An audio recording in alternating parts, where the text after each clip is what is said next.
Hasil visum FF korban perundungan SMP 2 Cimanggu Cilacap dipukuli pelaku hingga lebam. FF 14 tahun, siswa SMP korban bullying di Cilacap, Jawa Tengah sudah menjalani visum atas kejadian yang menimpanya.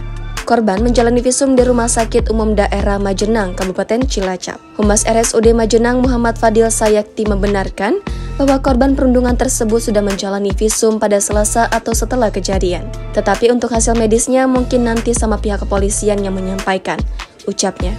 Sementara itu, Kapolresta Cilacap Kombes Pol Vanky Ani Sugiharto saat konferensi pers di Mapolresta Cilacap juga menyebut bahwa korban FF sudah menjalani visum di RSUD Majenang.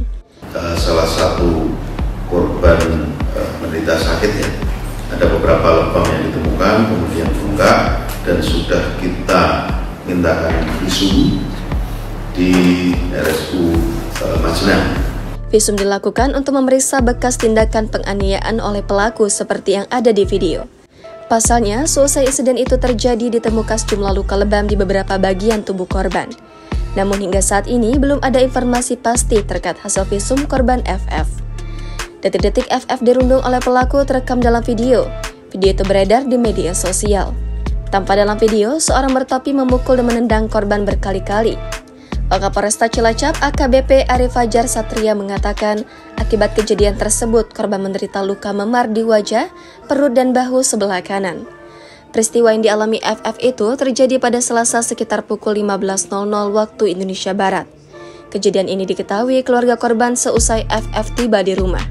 Kakak korban lantas melaporkan peristiwa itu kepada polisi. Lalu pada Selasa malam, polisi mengamankan dua terduga pelaku. Dua terduga pelaku yang diamankan polisi berinisial MK 15 tahun dan WS 14 tahun. Keduanya bersekolah di tempat yang sama dengan korban. Kapolresta Cilacap Kombes Vanky Ani Sugiharto menuturkan perundungan terjadi karena MK tidak terima kepada korban yang mengaku-ngaku sebagai anggota barisan siswa. Kelompok tersebut diketahui oleh MK. Selain itu, korban juga diduga memakai nama barisan siswa untuk menantang kelompok lain. Jangan lupa subscribe, share, komen, dan like ya!